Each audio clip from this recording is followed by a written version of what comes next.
لیکن ایک چیز ہمیں یاد رکھنی ہے کہ ہمیں یہ سوچ کے گناہ نہیں کرنا ہے کہ توبہ کر لیں گے. اس نیت کے ساتھ پھر توبہ قبول نہیں ہوتی، کیونکہ اللہ کی محبت کو فار گرانٹیڈ نہیں لینا چاہیے.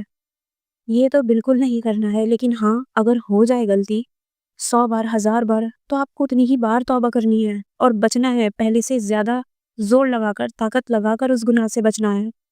بار بار اپنے اللہ کی طرف لوٹ کر آئیں. یقین کریں وہ ویسے ہی استقبال کرے گا، قبول کرے گا جیسے اس نے پہلے کیا تھا. تو آگے بڑھتے ہیں. بہت خوبصورت یہ آیتیں ہیں، اور یقیناً آگے آنے والے حالات تمہارے لیے پہلے حالات سے بہتر ہے. ہمیں ہمیشہ جو گزرے ہوئے کل کا افسوس ہوتا ہے اور ہم سوچتے ہیں یہ نہیں کیا ہوتا، وہ نہیں کیا ہوتا، یا کچھ غلط ہو گیا، یا مایوسی کی طرف جانے لگتے ہیں. تو اللہ سبحانہ و تعالیٰ کیا کہتے ہیں کہ تمہارے آنے والے حالات پہلے سے بہتر ہوں گے. یہ بتا دیا ہے اللہ نے، تو پھر کیوں گھبرانا جب خود رحمان رحیم غفور الرحیم الودود المجیب السمیع السلام الفتاح الوہاب ایسے رب سے ہمارا واسطہ ہے. تو پھر تم کیوں گھبراتے ہو؟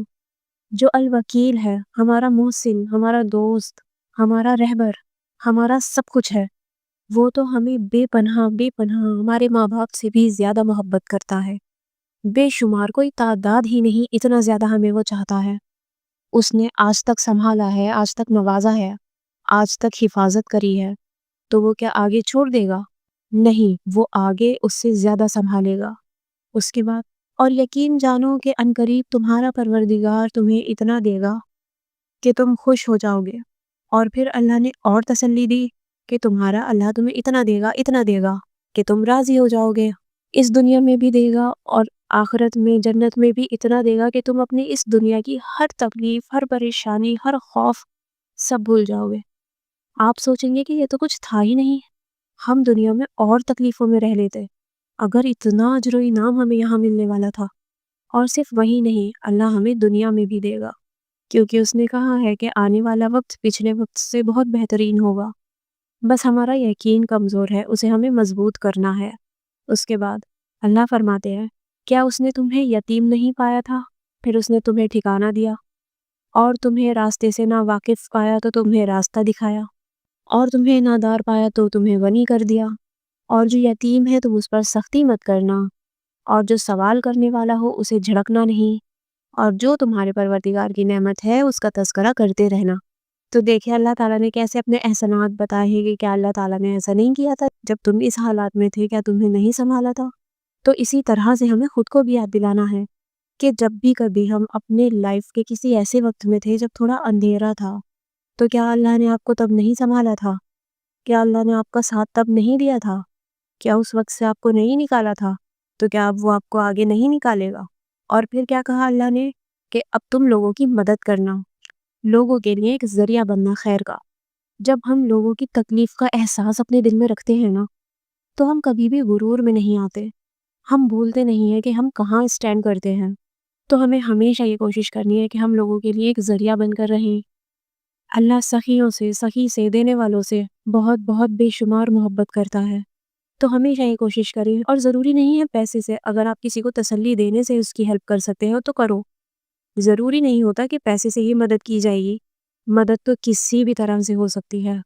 تو بس کوشش کرا کریں کہ خیر کے نیک کام کرتے رہیں، اللہ کی نعمتوں پر خود بھی شکر ادا کرتے رہیں، دل سے ناشکرے نہ بنیں. اور جب بھی کبھی تھوڑا سا ایسا ڈاؤن وقت ہو تو ایسا نہ کہنے لگا کریں کہ ارے کیا ہو گیا، اللہ نے کیا کیا، ہم پہ تو مشکلیں ہی آتی رہتی ہیں. کیونکہ دیکھیں ہم کافی ایسے الفاظ نکال دیتے ہیں جو ہمارے ایمان کے لیے ٹھیک نہیں، جو الفاظ اللہ کو ناراض کر سکتے ہیں.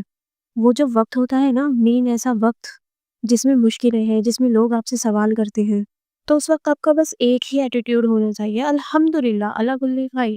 دیکھیں لوگ آپ کے لیے کچھ نہیں کر سکتے، وہ آپ کو کچھ دے ہی نہیں سکتے. تو اللہ ہمیشہ چاہتا ہے کہ مومن کا پردہ رہے، وہ کسی کے آگے رسوا نہ ہو. یہ تو ہم ہی اپنی بے وقوفیوں کی وجہ سے ایسا کر دیتے ہیں.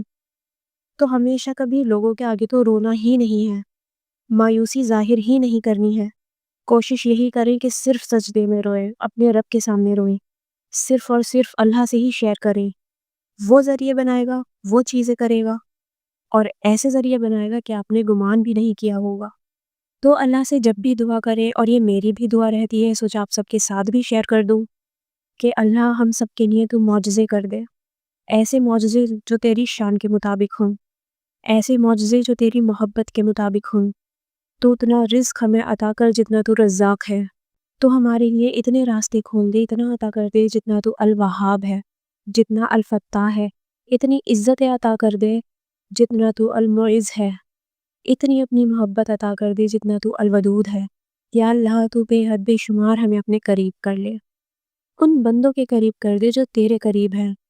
اللہ تو ہم سے خیر کے خوب کام لے اس دنیا میں، ہمیں ذریعہ بنا اپنے اپنوں کے لیے، غیروں کے لیے، ایسی با مقصد زندگی ہم جئیں، اور ہم سے راضی ہو جا، ہم سے خوب دین کے کام لے۔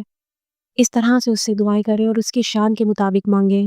ہماری کوششیں، ہمارے ایفرٹس کچھ بھی نہیں ہے، تو اللہ سے مانگے کہ اللہ ہمیشہ اپنے شان، اپنے خزانوں کے مطابق عطا کر۔ تیرے خزانوں میں کمی نہیں ہے، تیری عطا میں کمی نہیں ہے، تیری محبت میں کمی نہیں ہے، ہمارے ہی مانگنے میں کمی ہے۔ اور ہمیشہ بہترین کا گمان رکھیں، کوشش کرتے رہیں اور بیسٹ آف بیسٹ مانگتے رہیں۔ حالات نہ دیکھیں، راستے نظر آ رہے ہیں یا نہیں آ رہے، یہ سب نہ دیکھیں، بس یہ دیکھیں کہ کس رب سے واسطہ ہے، اور وہ کیسے کیسے آپ کی سچویشن کو سیکنڈ سے بھی کم میں بدل سکتا ہے۔ تو یہ ایک چھوٹا سا ریمائنڈر تھا، چھوٹی سی سورہ تھی۔ تو آئی ہوپ ہم سب کے جو بھی حالات ہیں، آنے والے حالات اور بھی زیادہ بہترین ہوں گے انشاءاللہ۔ اور جو بھی اس ویڈیو کو دیکھ رہا ہے، پریشان ہے، تکلیف میں ہے، تو اللہ پاک سب کی پریشانیوں کو، تکلیفوں کو دور کر دے اور سب کو خوشحال اور بہترین دن دکھائے۔ آمین۔ دعا میں یاد رکھیے گا۔ ملتے ہیں کسی اور ویڈیو میں۔ اللہ حافظ۔